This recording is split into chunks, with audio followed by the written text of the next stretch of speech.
దేశ విభజన కోరుకునే వాళ్లకు కాంగ్రెస్ మద్దతిస్తుందన్నారు ప్రధాని మోడీ.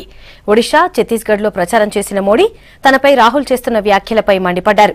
భువనేశ్వర్లో రోడ్ షో చేశారు మోడీ. కర్ణాటక ప్రచారంలో కాంగ్రెస్, జేడీఎస్లపై తీవ్ర విమర్శలు చేశారు అమిత్ షా. లక్నోలో రాజ్నాథ్, జైపూర్లో రాథోడ్ నామినేషన్ దాఖలు చేశారు. మత విద్వేషాలు రెచ్చగొడుతున్నారంటూ సిద్దుపై ఈసీకి కంప్లైంట్ చేసింది బీజేపీ.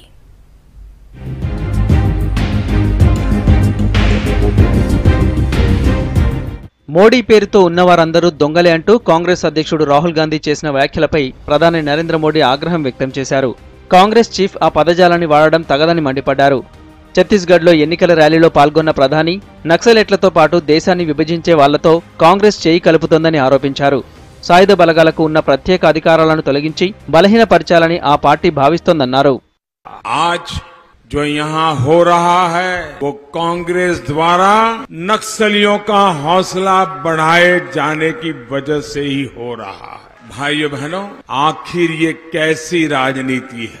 एक तरफ हमारे जवान पूरे देश की रक्षा और सुरक्षा में जुटे हैं, फिर से प्रदेश को हिंसा के भयानक दौर में धकेलने की साजिश चल रही है।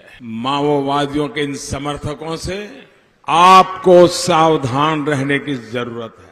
అవినీతిని అంతం చేస్తున్నందుకే ప్రతిపక్షాలు తనను ఓడించాలని ప్రయత్నిస్తున్నాయన్నారు ప్రధానమంత్రి నరేంద్ర మోడీ. ఒడిశాలో ప్రచారం చేసిన మోడీ భువనేశ్వర్లో రోడ్ షో చేశారు. రోడ్డుకు రెండు వైపులా నిల్చున్న ప్రజలకు అభివాదం చేస్తూ ముందుకు సాగారు. ప్రజలంతా సమర్థవంతమైన ప్రభుత్వాన్ని కోరుకుంటున్నారని చెప్పారు.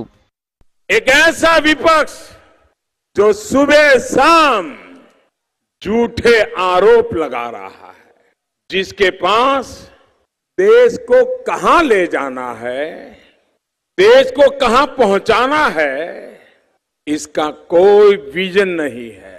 न उनके पास नीति है, न नियत है और न ही कोई नेता है. కర్ణాటకలో కాంగ్రెస్, జేడీఎస్ అవినీతి ప్రభుత్వం నడుస్తుందని ఆరోపించారు బీజేపీ జాతీయ అధ్యక్షుడు అమిత్ షా. కర్ణాటక, కేరళలో షా ప్రచారం చేశారు. తక్కువ సీట్లు వచ్చినా కాంగ్రెస్ మద్దతుతో అడ్డదారిలో జేడీఎస్ ప్రభుత్వం ఏర్పాటు చేసిందన్నారు. తుమకూరులో సిద్ధగంగా మఠాన్ని సందర్శించిన అమిత్ షా బీజేపీ గెలుపు కోసం పూజలు చేశారు.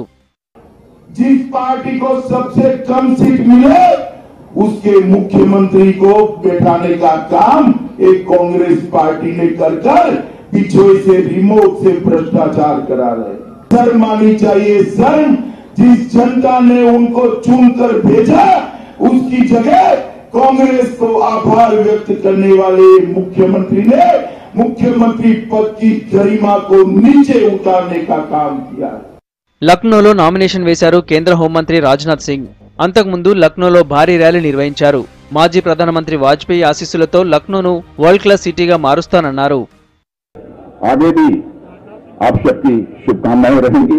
तो पुनः आप सबका मैं प्रतिनिधित्व करूंगा और हम ये लखनऊ महानगर जो उत्तर प्रदेश की राजधानी है उसकी सेवा करने का अवसर प्राप्त होगा. జైపూర్ రూరల్ నియోజకవర్గం నుంచి నామినేషన్ వేశారు కేంద్ర మంత్రి రాజ్యవర్ధన్ సింగ్ రాథోడ్. యోగా గురు రామ్దేవ్ బాబా కూడా నామినేషన్ కార్యక్రమంలో పాల్గొన్నారు. కాంగ్రెస్ నేత, మాజీ క్రికెటర్ నవజోత్ సింగ్ సిద్ధుపై బీజేపీ ఎన్నికల సంఘానికి ఫిర్యాదు చేసింది. ప్రధానమంత్రి నరేంద్ర మోడీకి వ్యతిరేకంగా ముస్లింలంతా ఏకమై ఓటు వేయాలని సిద్ధు కటిహార్ సభలో కోరారని ఆరోపించింది. మతపరమైన హింసను, అల్లర్లను రెచ్చగొట్టేందుకే సిద్ధు ఈ వ్యాఖ్యలు చేశారని, ఆయనపై కఠిన చర్యలు తీసుకోవాలని కోరింది.